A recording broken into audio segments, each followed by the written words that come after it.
जय हिंद। आइए आज के वीडियो में देखते हैं पेपर 1 का तीसरा चैप्टर का दूसरा पार्ट। ठीक है, हम पिछले वीडियो में देखे थे तीसरा चैप्टर का पहला पार्ट। चैप्टर थोड़ा सा लंबा था, ज़्यादा क्वेश्चन हो रहे थे तो हम उसको 2 पार्ट में डिवाइड कर दिए। तो होप कि आप पहला पार्ट देख चुके होंगे। पहला पार्ट अगर नहीं देखे हैं तो मेरे प्लेलिस्ट में जाकर पहला पार्ट देख सकते हैं। ठीक है, और दूसरा पार्ट इसका अभी हम बना रहे हैं, ये बीएड सेकेंड ईयर वालों के लिए है। ठीक है, तो आइए देखते हैं। जो लोग इस चैनल पे नए हैं चैनल को सब्सक्राइब करें और बेल आइकन को दबा दें ताकि जब भी हम नया वीडियो डालें उनके तक तुरंत नोटिफिकेशन पहुंच जाए और वो लोग सबसे पहले वीडियो को देख सकते हैं। ठीक है, और वीडियो अच्छा लगे तो लाइक करें, अपने दोस्तों को शेयर करें, क्योंकि आगे आने वाले जो एग्ज़ाम है ज़्यादा उम्मीद है कि एमसीक्यू बेस्ड ही होंगे। और एमसीक्यू बेस्ड के लिए अभी हम लोग प्रिपेयर नहीं थे, लेकिन अब लास्ट मोमेंट में पता लग रहा है। तो हम लास्ट मोमेंट में बहुत से बच्चों का रिक्वेस्ट आया कि सर कुछ एमसीक्यू का हमें इंपॉर्टेंट क्वेश्चन प्रोवाइड करिए। तो हम इंपॉर्टेंट क्या लगभग पूरा क्वेश्चन दे रहे हैं। इसमें से मतलब जितने भी क्वेश्चन हैं उसमें सारे के सारे इंपॉर्टेंट हैं। वो सब अगर आप देख लेते हैं, अगर हम पूरा पहले चैप्टर वाइज ही बना रहे थे, लेकिन बच्चों का ही रिक्वेस्ट आया कि नहीं सर आप चैप्टर बुक वाइज बना रहे थे, मतलब सब्जेक्ट वाइज, लेकिन बच्चों का ही रिक्वेस्ट आया कि नहीं सर आप चैप्टर वाइज बनाइए ताकि हम लोग को ज़्यादा से ज़्यादा मार्क्स ले सकें। हम कहे बहुत अच्छा बात है। अभी वैसे टाइम भी है, अभी मुश्किल से नहीं भी होगा तो कम से कम 1 महीना का आसपास टाइम होगा। तो आप लोग पूरे अच्छे से तैयारी करें और अच्छे से अच्छे नंबर लाएं। हमारा जितना योगदान है हम पूरा का पूरा सहयोग करेंगे, लेकिन आपको भी सहयोग करना पड़ेगा। थोड़ा बहुत आप भी थोड़ा बहुत का अपना भी पूरा सहयोग कीजिए। वीडियो को लाइक करिए, शेयर करिए। ठीक है, और जो लोग नए हैं उसको सब्सक्राइब करिए। जहाँ भी आपको परेशानी है, दिक्कत है, कमेंट करके पूछ सकते हैं। तो आइए शुरू करते हैं।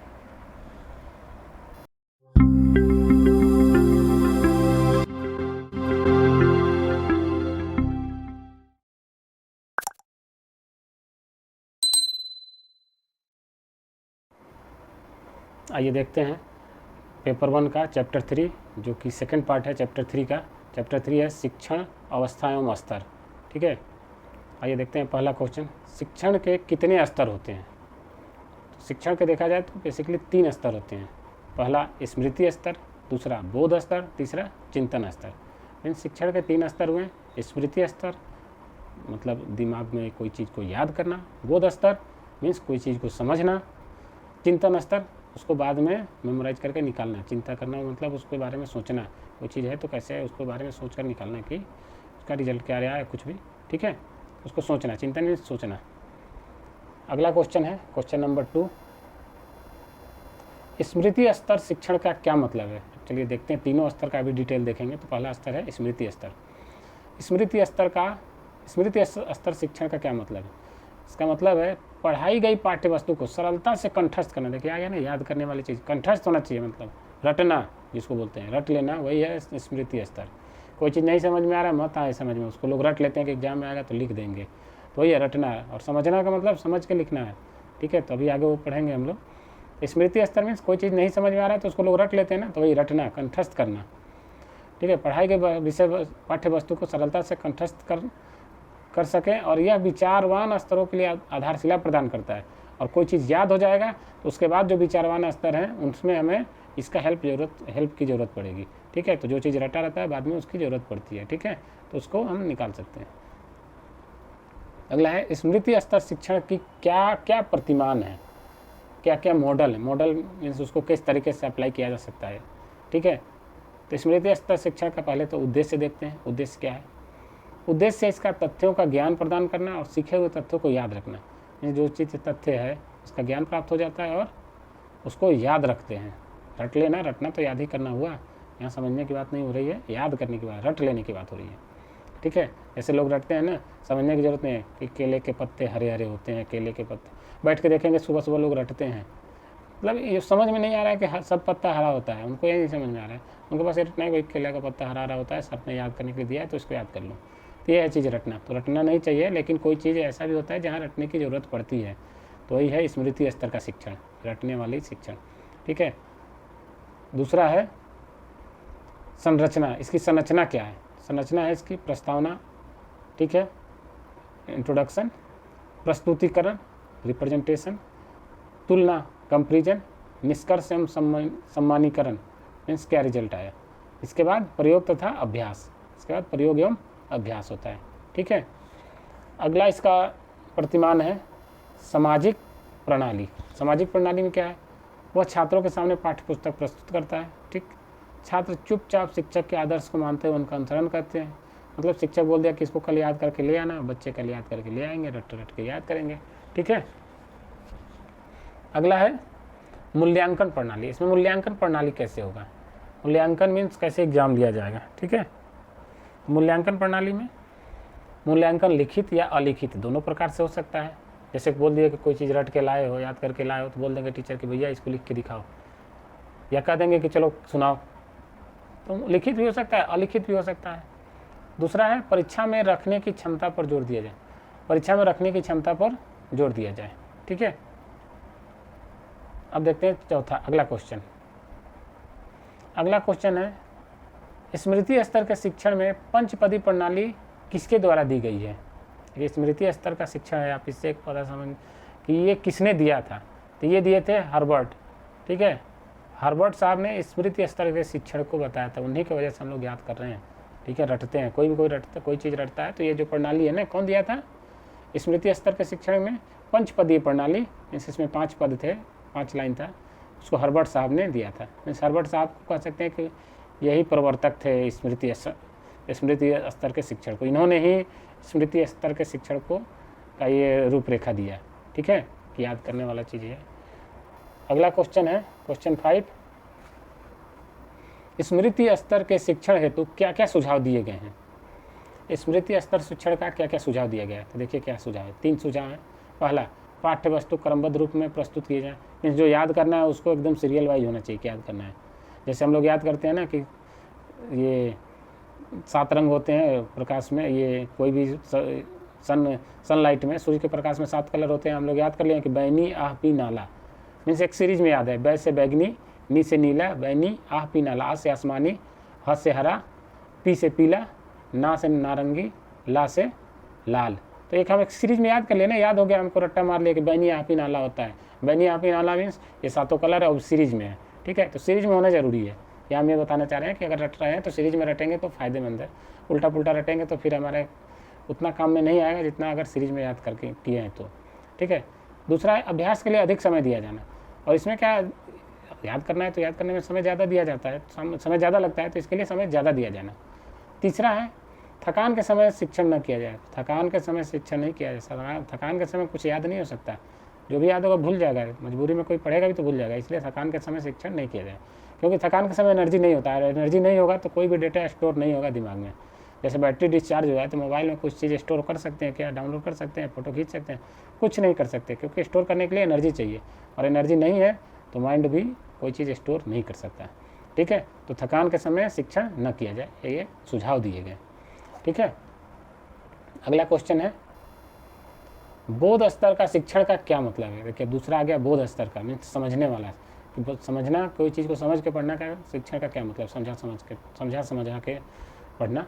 ठीक है, तो बोध स्तर का शिक्षण का उद्देश्य केंद्रित तथा सूझबूझ से युक्त होता है, मीन्स एक्टिव रहता है आदमी, एकदम समझ जाएगा चीज़ों को तो फिर नहीं भूलेगा, उसमें रटने की जरूरत नहीं है, कोई चीज़ समझ जाएंगे तो अपने आप को कभी भी कर लेंगे।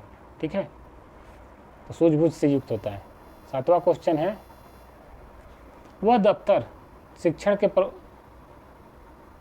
वह बोध स्तर के शिक्षण के प्रवर्तक थे, यहाँ गलत थोड़ा सा मिसप्रिंट हो गया है, बोध स्तर के शिक्षण के प्रवर्तक कौन थे। ठीक है, तो मॉरिसन एल विग्गी थे, मतलब इन्होंने ही बोध स्तर का शिक्षण प्रारंभ किया, इन्होंने ही शुरू किया, इन्होंने ही ये रूपरेखा बताया। अभी रूपरेखा इसका देखेंगे हम लोग, क्या इसका प्रतिमान है, क्या इसका मॉडल है। ठीक है, तो इसका प्रवर्तक कौन थे, बोध स्तर के शिक्षण का, यहाँ मिसप्रिंट है, थोड़ा सा आप लोग ध्यान देंगे। बोध स्तर के शिक्षण के प्रवर्तक मॉरिस एल विग्गी थे, कुछ लोग मॉरिसन भी बोलते हैं। ठीक है, अगला क्वेश्चन देखते हैं, मॉरिसन बोध स्तर शिक्षण के क्या क्या प्रतिमान है। आगे ना, मॉरिसन बोध स्तर के शिक्षण के क्या क्या प्रतिमान है, तो देख लीजिए, इसका भी उद्देश्य है। भाई कोई भी चीज़ का मॉडल तो होता है तो एक उद्देश्य तो होगा ना, सब में उद्देश्य होगा। फिर संरचना होगा कि भाई उसमें क्या क्या पार्ट है, तो संरचना आ गया। फिर सामाजिक व्यवस्था हो गया, फिर मूल्यांकन होगा। ठीक है, मीन्स संरचना में क्या क्या चीज़ है, तो प्रस्तुतिकरण और अभिव्यक्ति, मीन्स कोई चीज़ों को दिखाना, इंट्रोड्यूस कराना, फिर अभिव्यक्ति करना, उसको समझाना। फिर दूसरा सामाजिक व्यवस्था। सामाजिक व्यवस्था मीन्स हम कैसे इस टाइप के शिक्षण को एक दूसरे में दे सकते हैं, टीचर छात्र को कैसे दे सकता है। पहला है शिक्षक और छात्र दोनों सक्रिय हों। भाई समझना है तो दोनों को सक्रिय है, रटना नहीं है कि केवल छात्र को दे दिए एक पेज PDF भेज दे मोबाइल पे, लो ये इसको याद करके सुनाना है कल, ऐसे नहीं होगा। दोनों को सक्रिय रहना पड़ेगा। अगर टीचर समझा रहा है तो छात्र को वहाँ सक्रिय होकर समझना होगा। अगर छात्र सक्रिय नहीं है तो वो समझ नहीं सकता, तो दोनों को सक्रिय रहना, ये है सामाजिक व्यवस्था। ठीक है, सामाजिक व्यवस्था में इस क्लास के अंदर क्या बिहेवियर, क्या कैसे हम वहाँ बैठना है हमको, कैसे हम चीज़ों को मतलब समझेंगे।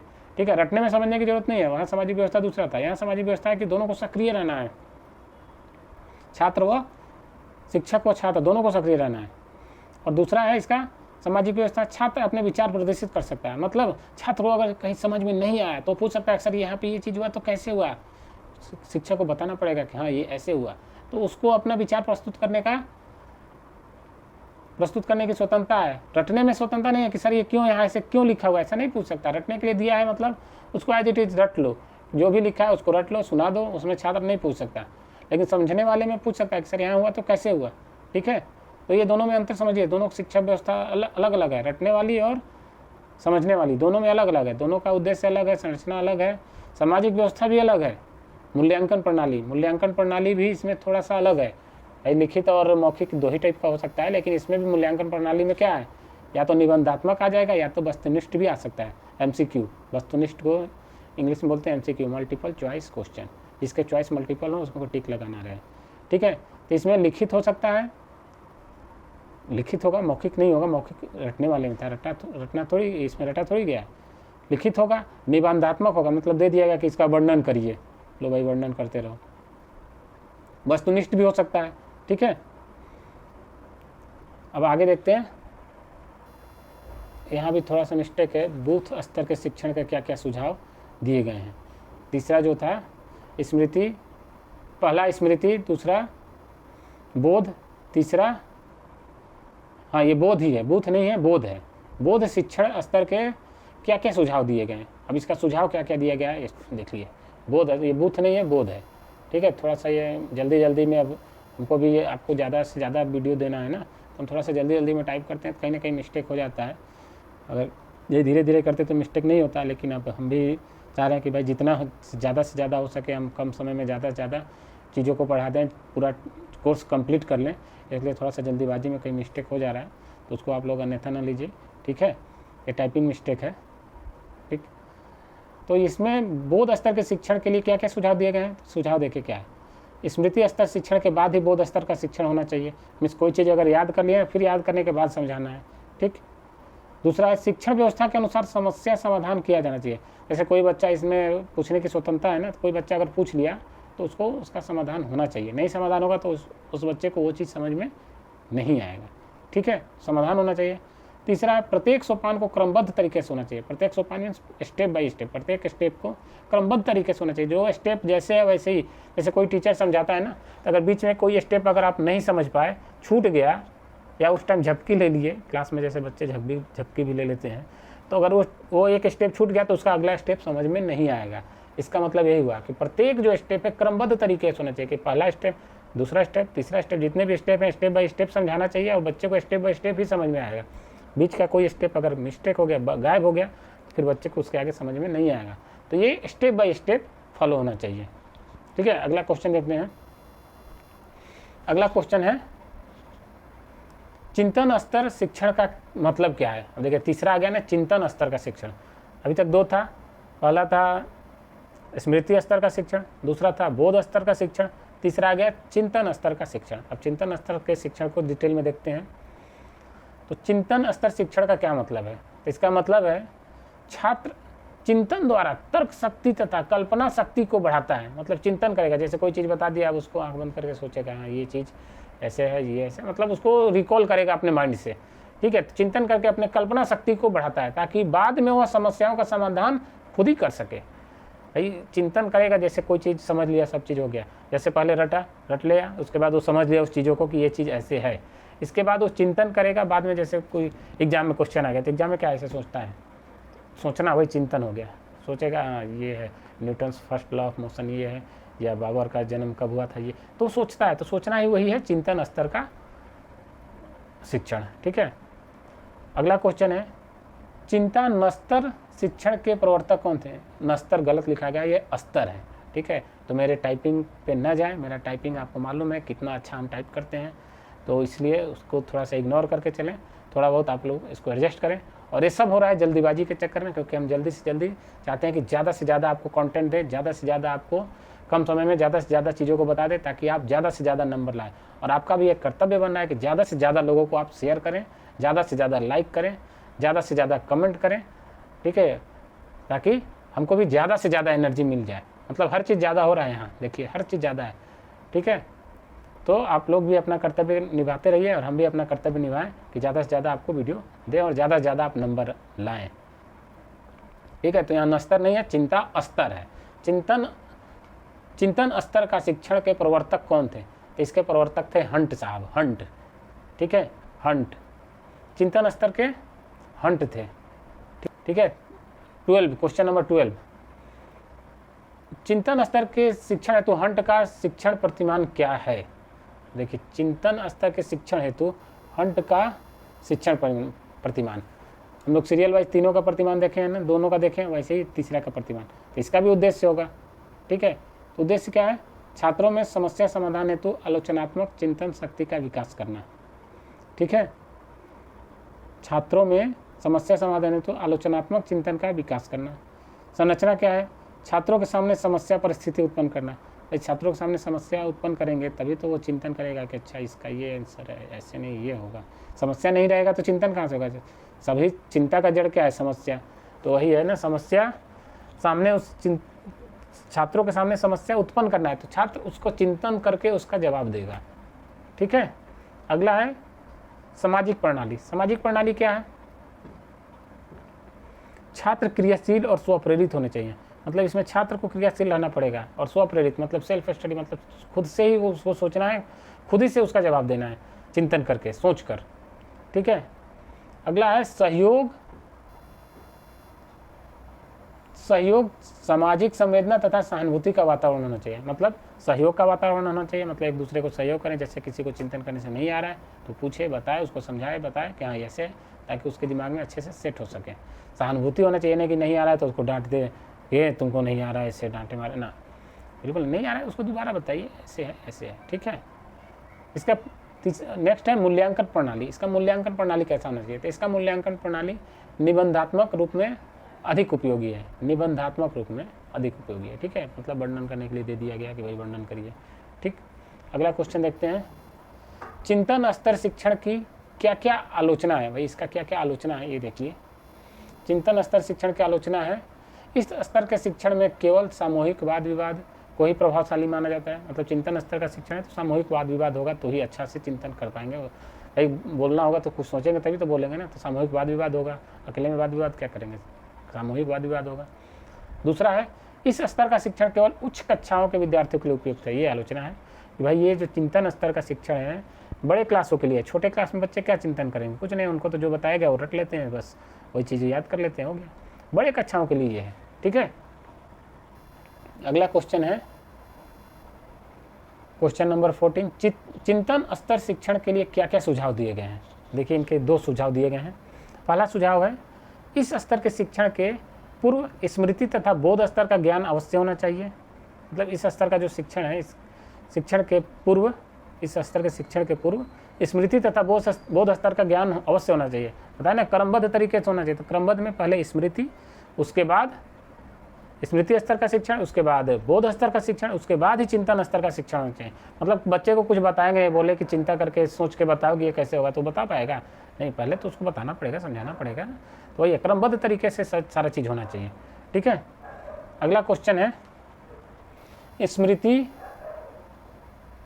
बोध व चिंतन स्तरों का तुलनात्मक अध्ययन होता है। अब देखिए तीनों का हम कंपेरिजन एक साथ कर दे रहे हैं। ठीक है, तीनों का कंपेरिजन देखिए क्या है। हम अपना थोड़ा सा वीडियो छोटा कर दें ताकि आपको दिखे पूरा।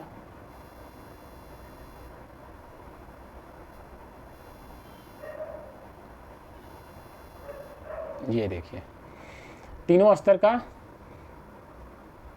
जो शिक्षण है उसका तुलना क्या क्या है। पहला है प्रवर्तक। प्रवर्तक कौन थे? तो स्मृति स्तर के हर्बार्ट थे, ठीक है, बोध स्तर के मॉरिसन थे और चिंतन स्तर के हंट थे, ठीक है, याद कर लीजिएगा, ये बहुत इंपॉर्टेंट है, ये आ सकता है। स्मृति स्तर का हर्बार्ट स्मृति के हैं, बोध स्तर के मॉरिसन और चिंतन स्तर के हंट, ठीक है। अगला है शिक्षण की प्रकृति। शिक्षण की प्रकृति क्या है? तो स्मृति स्तर में क्या है? विचारहीन है। विचारहीन का मतलब कोई विचार नहीं, शिक्षक ने याद करने के लिए दिया है तो याद कर लेना है, कोई विचार नहीं करना है, ठीक है। बोध स्तर में क्या है? विचार युक्त है, विचार उसमें लगता है, सक्रिय रहना पड़ता है, पूछना पड़ेगा कि सर ये हुआ तो कैसे हुआ। और तीसरा है चिंतन स्तर में पूर्ण विचारवान और स्वतंत्र है, मतलब ये स्वतंत्र है कि हम अपना कोई क्वेश्चन हुआ तो ये सब चीज़ें समझ लिया, अब उसको थिंक करके उनको बताना है, सोच कर बताना है, ठीक है। तो ये स्वतंत्र होते हैं, पूर्ण विचारवान होते हैं और स्वतंत्र होते हैं, ठीक। तीसरा है उद्देश्य। तो देखिए स्मृति स्तर का उद्देश्य क्या है? ज्ञानात्मक, मतलब ज्ञान हो गया, वो चीज़ें रट लिए, कोई चीज़ रट लिए तो उनके बारे में उसकी ज्ञान हो गया ना कि हाँ भाई ये चीज़ ऐसे है, ठीक है। जैसे कि बताया कि एग्जाम्पल बताया ना कि रटा दिए कि केले के पत्ते हरे हरे होते हैं, ठीक, तो उन्होंने रट लिया तो उनके अंदर ज्ञान हो गया कि वही केला का पत्ता हरा रंग का होता है, इतना ज्ञान हो गया। बोध स्तर में बोधात्मक एवं प्रयोगात्मक, मतलब इसमें उनको समझना पड़ेगा कि केला का पत्ता हरा होता है तो क्यों होता है, तो टीचर उनको बताएगा कि क्यों होता है, ठीक है, प्रयोग करके दिखाएगा, देखो भाई केला का पत्ता ये है, देखो ये हरा रंग का है, क्यों है तो इसके अंदर ये चीज़ है, ठीक है, या सारे पत्ते हरा होते हैं तो क्यों होते हैं, उसके लिए कुछ डिफाइन होगा ना क्यों हरा होता है, क्लोरोफिल या क्लोरोप्लास्ट जो भी है, ठीक है। और चिंतन स्तर में क्या है? विश्लेषण और संश्लेषण होगा, ठीक है, तथा मूल्यांकन। इनका जो उद्देश्य है विश्लेषण करना होगा कि भाई केले का पत्ता हरा है तो क्यों है, पूरा विश्लेषण करेंगे उसमें चिंतन करके, ठीक है, संश्लेषण करेंगे और मूल्यांकन करेंगे, ठीक है। चौथा है पाठ्य वस्तु। तो स्मृति स्तर में तथ्यात्मक होगा, बोध स्तर में व्याख्यात्मक होगा और चिंतन स्तर में चिंतन से परिपूर्ण होगा, मतलब चिंतन पूरा चिंतन करना है, सोचना ही सोचना है, ठीक है। अगला है कक्षा का वातावरण। कक्षा का वातावरण कैसा होना चाहिए? तो रटने में क्या है? निष्क्रिय होना चाहिए, रटना है निष्क्रिय, कोई इससे मतलब नहीं है, एक्टिव होने कोई जरूरत नहीं, बस चीज़ों को रट लेना है, तो निष्क्रिय होना चाहिए। बोध स्तर में क्या है? बोध स्तर में एक्टिव होना पड़ता है, आलोचनात्मक होना पड़ेगा। आलोचनात्मक मीन्स एक्टिव रहना पड़ेगा कि भाई ये हुआ तो कैसे हुआ, पूछ सकते हैं, क्रॉस क्वेश्चनिंग होगी कि भाई कैसे हुआ है, हमको बताइए, नहीं समझ में आया, ठीक है, तो इसी चीज़ को बोलते हैं आलोचनात्मक। और चिंतन स्तर में विवादास्पद, मीन्स उसमें सोचेंगे, बताएंगे, हो सकता है सही हमारा सोच सही है कि गलत है, वो तो टीचर डिसाइड करेगा, मीन्स उसमें थोड़ा सा सस्पेंस रहेगा कि हम कितना स्तर का सोच सकते हैं, एक ही चीज़ को दो बच्चे दो अलग अलग तरीके से सोच सकते हैं, ठीक है। आई थिंक ये लास्ट क्वेश्चन था, yes this one the last question. इसके बाद ये मेरे चैनल का और टेलीग्राम का लिंक आ गया, आप चाहें तो मेरे फेसबुक पेज या टेलीग्राम से ज्वाइन कर सकते हैं स्टडी मटेरियल के लिए और मेरा यूट्यूब चैनल का लिंक दिया हुआ है, ज़्यादा से ज़्यादा लोगों को शेयर करें और जो लोग नए हैं वो इसको सब्सक्राइब करें ताकि मेरा वीडियो, और बेल आइकन को दबाएं ताकि मेरा वीडियो आप लोग को अपलोड करते ही नोटिफिकेशन मिल जाए और जब सबसे पहले आप देख सकें, ठीक है। तो होप कि आप चीज़ों को समझ पाए होंगे। मिलते हैं अगले वीडियो में, तब तक के लिए जय हिंद।